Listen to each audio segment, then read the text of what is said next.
Lewis Hart for The Ring magazine. It's my pleasure today to be joined with George Groves here in London at the Wasserman offices. George, it's good to see you. How's things? How's life? Yeah, I'm good. I'm real good. It's nice to be up here at the Wasserman offices. I've been coming here for a long time now. I was a Wasserman client while I was boxing. These guys used to take care of a lot of my commercial activity. So, if you see me with a pair of Beats by Dre headphones, that was through Wasserman. That was their idea. Me, going on a bus tour from Stamford Bridge to Wembley. That was put together and set up with Wasserman. So they took care of me and helped me make money without getting punched in the face, which was brilliant at the start. A good friend of mine, Anthony Agogo, was a client of theirs. He introduced me to Dean and Duncan and the guys, and yeah, so it's, they've morphed and they've changed and they've come a long way in some ways since I first walked through the door. Now there is actually Wasserman boxing. There wasn't Wasserman boxing, but there is Wasserman boxing now. They started to manage a lot of fighters, and then from there they merged, bought, absorbed Sauerland Boxing. So the Sauerland brothers, who I also worked with a lot throughout my career, they're here. Ultimately I have, not single-handedly, but I've pretty much built Wasserman Boxing without laying a brick, But yeah, so I love coming up here, seeing the guys, and I think what they're doing right now, really good. There's really good stable of fighters that they've got that they're working with. They've never been the forefront of boxing in Britain, the Sauerlands. It was Frank Warren, or then Matchroom with Eddie Hearn. Now it may be Frank Warren again, but they've always been there or thereabouts. They've always had a marquee name or tried to have someone close to it. And for the last few years, they've been putting on really good shows on Channel 5. Every now and again, maybe one of DAZN or something. But I like where they're at right now, and I think they've there's real potential for the future of Wasserman boxing. They've got some really good talent, and if they nurture that talent properly, which they can do, they have done. The Sauerland brothers we've seen do that, and Wasserman is such a big company. There's so much crossover that they can do. Once they start to really get it right, I think there'll be a real force. Mm-hmm. Yeah, before we do touch on obviously your own fighter, Lucas, I have to talk about the YouTube and the TikTok that's coming up. I'm loving the I said, what did I say to you? Was it 5 fighters that you wouldn't phone a friend on Who Wants to Be a Billionaire? Yeah, I've been enjoying it, mate. Like, what's the they're unique ideas, yeah.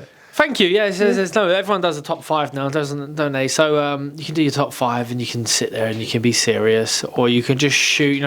What's the 5 fights you want to see this year? And off the cuff, you'll go, I want to see Eubank Ben again, and I want to see Fury Joshua finally. But if you sat there and you thought about it, you'd be like, actually, that's just a lazy answer, isn't it? So yeah, I try and bring a bit of humour to it. Yeah. So yeah, you phone a friend. You don't want to phone Frotch, because if the question's got any sort of conspiracy attached to it, he's not going to answer. I've had them chats, and yes, you're there for a while. Yeah, Eubank Senior, I've spent a lot of time with.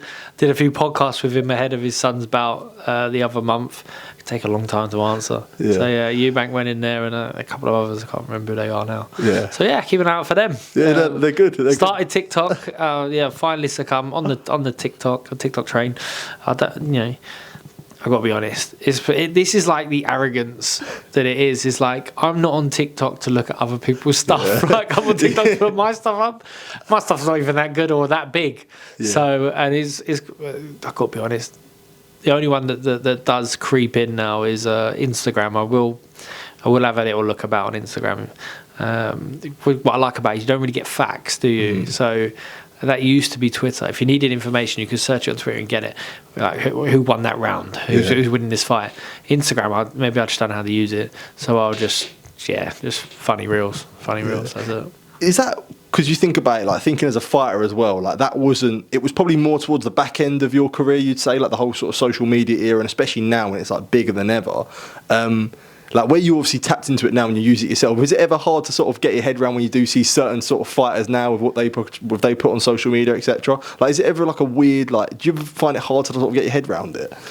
Yeah, I got to be honest. No, like as old as I am, 37. So social media was around, and it was very important. Like when I first turned pro, like everyone had a MySpace page, and Facebook had sort of just started. And you know, I remember getting to 5,000 Facebook friends, and I couldn't have any more. And I was like, like, and you wanted to. You know, Instagram came up around the time I boxed the Gal in 2011, and I was staying at the Park Plaza Hotel. I was doing my camp out there, and literally, the only thing you're thinking, what interesting picture can I take today? And I was staying in a luxury hotel overlooking the Houses of Parliament, getting room service, breakfast, training with the heavyweight champion of the world, and I still struggled for a picture a day. And it ended up being your breakfast, your room service, your bed. Like, I've probably still got those pictures somewhere. So I was like, this social media, it's impossible. Instagram's going to be no point. Like, Facebook, it's just for, you know, your mother-in-law to rant about. I can't be bothered with it. But it was important. It was like very important. It was important, and you always thought it was going to be a way to be famous and a way to sell tickets. But then, you know, as it really develops, I just remember thinking, I don't want to put my stuff out online for free. You know, like if I'm doing something, if I'm sparring, I'm not giving that away for free. Like first of all, I want to keep those secrets inside. I don't want people to see what I'm doing. And if I do, then you got to pay for this privilege. You know what I mean? But there was a time where you had to share, and maybe we're still in that time where people share everything. And I think people have refined it a lot now, and there's a lot of software that helps you knock out, you know, a killer highlight reel, which actually just a second, you can't actually tell anything. But no, I never got to that stage. You see people there doing their 5K, they posted their time, but during that 5K, they managed to get a picture of them doing their shoelace up, a picture of them running past, you know, that's crazy. the gate, picture of their watch, picture of the map. I was like, that would have took, it still does now, that would take me longer to do that post than actually do the run. And I'm not fast. So that's how it goes. But I think in that aspect, what I mean is like, you look at your rivalries, and you had so many great domestic ones. Look at the Gale one that was organic, the Frotch one was organic, and that weren't in a period where, like, you know, Frotch commented this on your Instagram that gets brought up at press conferences, or like that sort of social media back and forth. Do you know what I mean? So I mean, in that aspect where like fights are getting built, like it was a different era then. It was, and you didn't really know how stuff was going to land. You know, I remember I did the gloves are off with James Again. There wasn't a gloves are off. So I did the ringside episode on Sky with James Again, and I remember thinking, oh, that went really well. And I asked the guys in the room, I said, what do you think? I was like, yeah, that went really well. But you just had no clue. Like, you had no clue how that was going to land. And even down to the point when I ring walked for De Gale, I knew lots of people wanted me to win. No one thought I could win. But the people who wanted me to win, the people I'm seeing and speaking to, 9 times out of 10, they're my mates from the gym, they're my mates in real life, they're my family, whatever. But then when I ring walked and I got a massive cheer, and I was like, oh wow, people have really bought into me on this promotion. And when he ring walked, he got booed, and I was like, oh, he's really fucked this up. Like, so yeah, I suppose maybe I obviously still would have been like really focused on camp, and you know, screen time I knew even back then was not good for you, not good for your eyes. You know, so don't be online messing about all day every day. But yeah, that was a big shock, you know, there and then to know what you know. Skip forward a couple of years and I'm fighting Frotch. I know I'm going to get annihilated. I know I'm going to get booed, spat on, thrown bottles out, whatever they could do, get away with on that ring walk pre-fight. I knew that was going to happen. And then there is maybe that tiny bit of element that you're like, oh, maybe there'll be a few cheers. Like there wasn't, or at least I couldn't hear them. So but it changed. But I guess still on that aspect, like you must think like if this was around, like if I had this rivalry with Frotch today, or you know the Rubik's Cube, or those sort of little hits, like they'd have been like, wow, like obviously you'd gauge how they would have landed more, and you think about if those things happen like nowadays, how much that would like. That's talking about sort of like worldwide reach, probably. You feel? Yeah, I mean, I remember doing the Rubik's Cube gag, you know, if you will, at the press conference, and being like, I'm going to get in Lads Bible for this. Really? Yeah. At the time, I thought this can get Lads, and it didn't. I was like, why the fuck? Who hasn't? And I was like, I wanted to send it to Lads Bible from me, and be like, I was like, I was gutted. I was absolutely gutted. But I think, we skip forward to like some of the things that are said and done now, and they're not that great, are they? Of course. But they can sort of go viral, and that's, people are always looking for that. The broadcasters, like, big companies like Sky, they're looking for stuff like that they know will sort of go viral. They want traffic to their channels. So, Ben Whittaker, for example, put together a little highlight reel of, him showboating against a very low opposition fighter. And he's absolutely blew up off the back of it. And I'm not sure if he's got a team in place who have successfully sort of managed that, manipulated it and grown it to the stage it's at now, or whether he's just one of them lucky few, just caught fire and away he goes. But give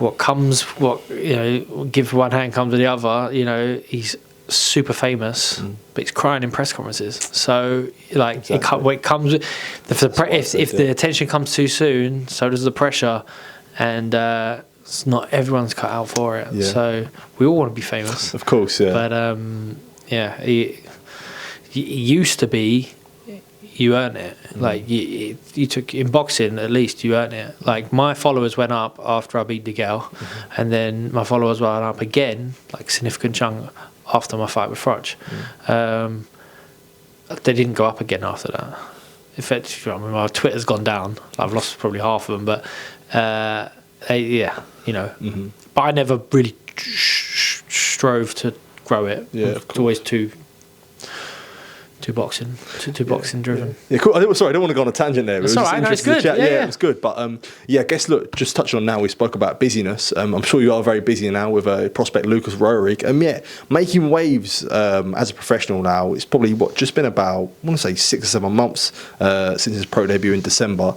I guess, how are you enjoying that? Like, aside from Lucas, but how are you enjoying that challenge now of being a professional trainer? I love it. So I'm training and managing Lucas, and at times, training especially is a full-time job, and managing him is a full-time job. You realise that I've got a lot of contacts, but that don't necessarily mean that you can get the job done. I put him in situations that's going to advance his career, I hope. I've managed to get him sitting on the desk at Sky for Sky Sports News, like as a no-bower. I've got him in the studios at TalkSport. I've got him ringside for the Tyson Fury fight, Fury and Usyk fight. He sparred the best guys in the world. He's and as well as we've been in the gym knuckling down. So talking about going viral, he's sponsored by Rockstar Games. Of course, Rockstar Games, they've got 29 million followers online, solid followers. There's no bots following. You can tell because you post something that's not quite GTA related. They will come a knocking. But that crowd, that group of almost, and the feedback we've had from Rockstar is that they love him, like, as in, it's not just people going, what is this? Like, it's Jason. They thought Lucas was Jason, he's going to be in the new GTA 6. I'm like, what about me? What about me? Where am I? I want to be in GTA 6. So, it's about, can't neglect that side of it. You got to build your brand, as well as, build your boxing ability. And I thought I was fully aware of that. I remember David Hay coming to my amateur gym. I was sparring Anthony Smalls, who is his training buddy with Adam Booth. David Hay came. He was either European champion, might have just boxed and won a world title, like maybe just before Mormec, and he was giving out cards like literally a card A5 flyer with Haymaker on it. Probably his MySpace page on the back. He had his hair all down and frizzy. He had a stripper's leg over one arm, stripper's leg over the other arm. I was like, he's building his brand. I need to do the same. Not that way. Yeah, of course, yeah. But I was lucky enough, my best mate Ben, his uncle Graham, at Zircon, a businessman came in. He's like, right, we're going to build you a website. This is how old we were. Website. They built me a website, georgegroves.com. They built me a logo. Still use it to this day. You've got to be set up as a business and built from there. And we had fun. We used to write blogs for the Boxing News. Danny Flexen used to badger me every week to make sure I got it in. Some of them weren't PC. If you thought those, you can see where my comedy's gone from there to now. And Lucas, I'm trying to do the same. He's got to put himself out there, be interesting, but ultimately right now, keep him busy, keep him fighting, keep him working hard. 5 fights, 5-0 against winning records. Always had a test in against him. Some good wins. I think he's definitely ranked in top 10 now in the UK after 5 fights. I think he was after 4 fights. So more of the same. Like for yourself, George, like you've seen it all in your career, good and negative. Been at the top, and you know what it's like to be in massive fights, and even with it sort of not going your way, and whether that be out, dealt with enough issues outside the ring as well. There's always a saying that maturity comes from experience. But from your point, when you look at nurturing Lucas through, do you feel like there's that importance of saying like, okay, when these sort of doubts come or whatever may be, like you're good sort of head for him to sort of look to because you have seen it all, really? Absolutely. That's my USP. Like, I'll say that to almost any fighter. Like, look, man, I've lived and breathed it. I've ring walked at Wembley Stadium in front of 80,000 people and I've lost. I've had to come back time and time again. My story is winning a world title at the 4th attempt. Of course, yeah. Right. I do talks now about unwavering self-belief and resilience because you need both as a pro. You can't ever think you've made it. You've always got to be striving for that bit more. Lucas, for example, he's 5-0. He's doing well. People are really excited about him. His life has changed dramatically in the last 12 months, but he's far from made it. Not at all. He's got some fantastic sponsors. He's got some fantastic backing. I've introduced him to a lot of good, capable people who may or may not be part of his journey for the entire time. But you still got to stay driven, like absolutely driven, day in, day out, live and breathe it as a fighter, because boxing moves on quick. They forget about you quick, and there's always someone who's coming for your spot, coming for your place, and it's unforgiving. You make a mistake, talk about, we don't want to protect these padded records and losing, but it doesn't matter. Like, if you lose, it's hard to come back from. In boxing, it's always hard to come back from, especially if you're willing to leave it all in the ring, leave no stone unturned in your life. So, I'd commend any young pro, but definitely any young pro to truly dedicate themselves to boxing, and it is to the sport of boxing. Is to make that their sole goal in life, because I didn't even realise it at the time, but that was all I was. That's all I thought about from a very young age. From 10 years of age, that was what I wanted to be, what I was going to be. And I suppose a lot of times I took stuff in my stride when actually, on reflection, it was quite a big thing, quite a big achievement. But it's all driving forward. It's the only way to really, truly be successful. You've got to enjoy it, of course, along the way. And if you make mistakes, you've got to learn from them. So you've got to be able to, regroup, process, and then step on. But I think I can. There's nothing really out there that I haven't experienced or yet to experience that I can't firsthand say to a young pro, this is what to expect. And I've got enough experience now to know that I haven't experienced everything. Because you will see so many people within boxing who think they know it all, and it turns out, I don't know nothing yet, me. I ain't been involved in this sport as long as Nissa or Callis Howland. Different area of the sport. They're never going to know what it's like to ring walk at Wembley Stadium. Neither is Barry Hearn. Barry Hearn will never admit that he wishes he could have done that one day. Everyone would, I'm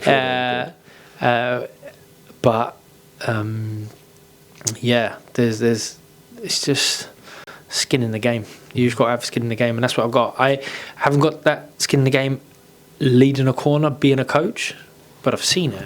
I've seen it, and I feel it, and I feel like I understand boxing. So, and I've got enough experiences to know that I don't know everything. There's still a lot more for me to experience. I'm willing to do that. I'm willing to put myself in there, be in uncomfortable situations, and learn, grow. So.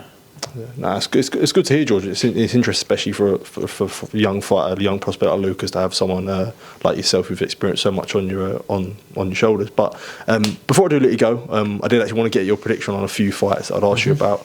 I guess the first one being we have seen the launch press conferences for Canelo against Crawford.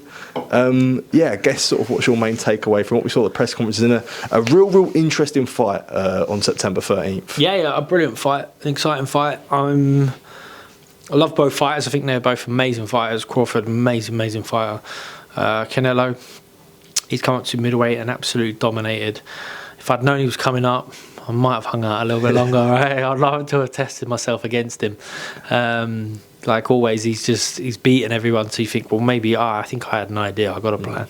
But nothing but respect for both those two guys.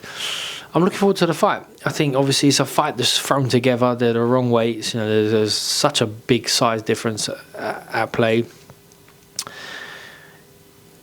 They're both, veterans, if you will, but they're both in really good form. They're both still performing at the a real high level. None of them have sort of shot, finished, or sliding. So I'm really looking forward to it. I won't give a prediction as such, just in case I get asked to cover the fight. But what I will say is that it's going to be a tough one for the smaller man. I think size is definitely a big part to play in this.